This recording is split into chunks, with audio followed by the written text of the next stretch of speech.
Hello there, and welcome to another episode of The Top Shelf with me, Shantanu D. Pardon me for being away for a very, very long time. I've been occupied with work and life and travel and so on and so forth. You guys understand that, right? But I haven't forgotten the pens. Never. Everywhere I have traveled and I've been to a few places, I've picked up a lot of pens and a lot of stationery and so on and so forth. Hopefully, I'll find some time to do all those reviews slash opinions on those pens and in some cases pencils and notepads and so on and so forth. But today we're focusing on the Pilot fountain pen, which is the Pilot Custom Heritage 912. It's been around a long time and it has, I'm sure, many reviews, so this is really nothing special. Just like the box, actually. It's the usual Pilot box that you get in this part of the world. And it's plastic, really nothing to show over here. It's got that cushion, it's got the warranty, use and care guide, and of course it had a converter along with it, which is in my pen, which we will get to now. Right, this, ladies and gentlemen, is the Pilot Custom Heritage 912. Now, this is a very interesting pen, and Pilot has a lot of these custom and these heritage and these numbers and so on and so forth. It can get quite confusing.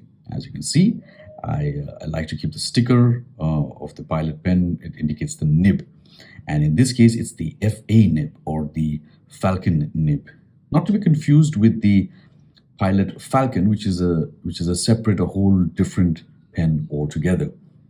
Be that as it may, let's get started. This pen is fairly long. Oops.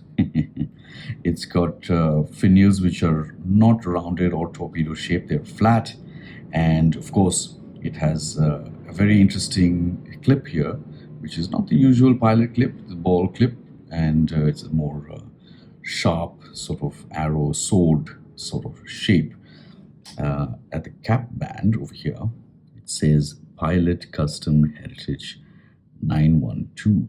I hope you can see that. It says Pilot Japan. And that's it. All silver slash rhodium plated trim rings, as well as the clip and this ring in between over here. What does the pen look like inside? Business end. And that is the Pilot Falcon nib. It's a very unusual sort of nib, but if you're in the fountain pen community and connoisseur of fine writing instruments, you'll notice that this cutoff over here, it's going out of focus, the cutoff over here is very similar to a lot of the other flex nibs that you find in the market. I think Conklin does one, and so does a few Indian brands like Canwright. So this is, of course, a 14 karat gold nib, and looks quite cool. The grip section, very comfortable to write with. And of course, the barrel is tapered, but it's also a bit bulbous in between. And this is fed by a Con 70 converter. I know there's a lot of people who have a lot of problems with this, but it's perfectly fine. It works perfectly all right. And this ink looks quite nice in there, sloshing around. Of course, it's a pump style converter. I won't do that right now for obvious reasons. Anyway, getting back to this pen. Now, I've got a small writing sample over here, which I've pre-done. And here we are. This paper is a Fabriano graph paper. And of course, the nib is a Pilot number 10. Now, a Pilot number 10 is a sort of a mid-size, and it is not very frequently seen. And of course, as I said, it's FA nib, or FA for Falcon, and it is flexible. And we'll talk more about that in a bit. The ink, of course, Waterman Mysterious Blue, very nice blue. And the price of this pen ranges greatly. In India, of course, it's about 24,000 rupees. In the US, around about 290. It's a very well balanced and a good weight pen. 25 grams. That's very acceptable for many writing styles and gripping styles as well. And I have to say, but it's a very, very satisfying nib to write with. Sure, it takes some getting used to because it's got a slight flex, especially on the downward strokes. And of course, a great balance, as I mentioned. And it's the one thing about this pen is that, especially the nib, is that it's a very, very wet nib. And no matter what paper that you use, it can feather on a lot of different types of paper, especially the cheaper sort of paper. I've seen a little bit of feathering even on this paper, in fact. If you see right over here, yeah, there it is. So there is feathering on and off. But having said that, it's very, very satisfying to write with.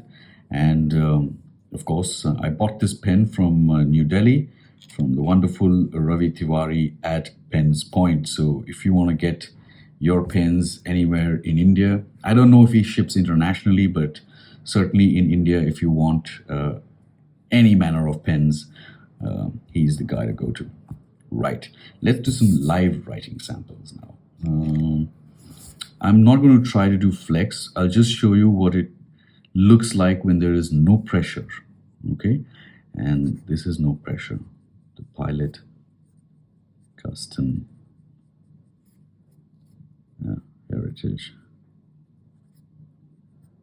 912. As you can see, even without pressure, there is a little bit of line variation. Now let's get to with pressure, which is how I tend to write. I have a slightly heavier hand. This is the Pilot Custom Heritage 912. So as you can see, there's a ton of line variation, especially in the downward strokes. It is a bit rough, but that's the way this pen is supposed to be.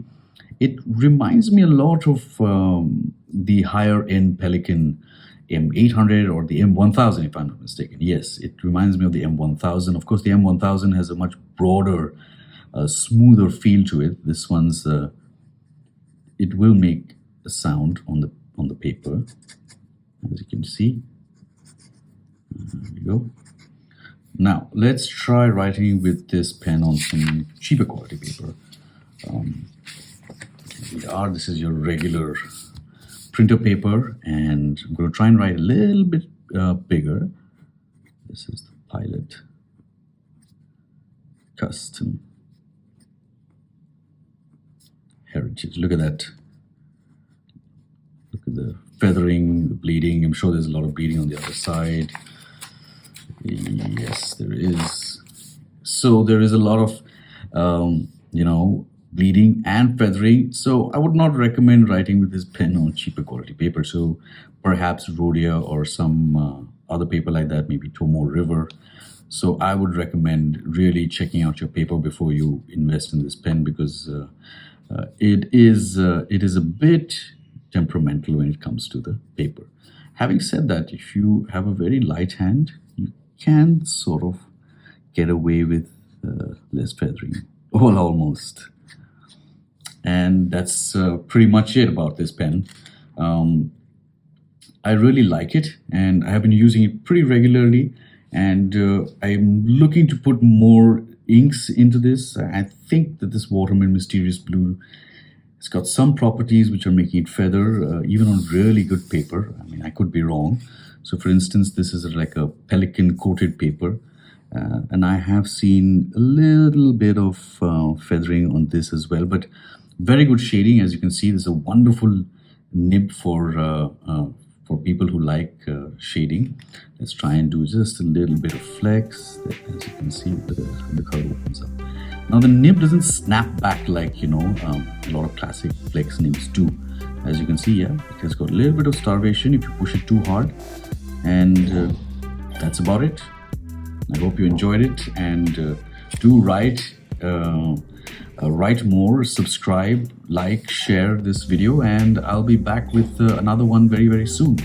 Bye-bye.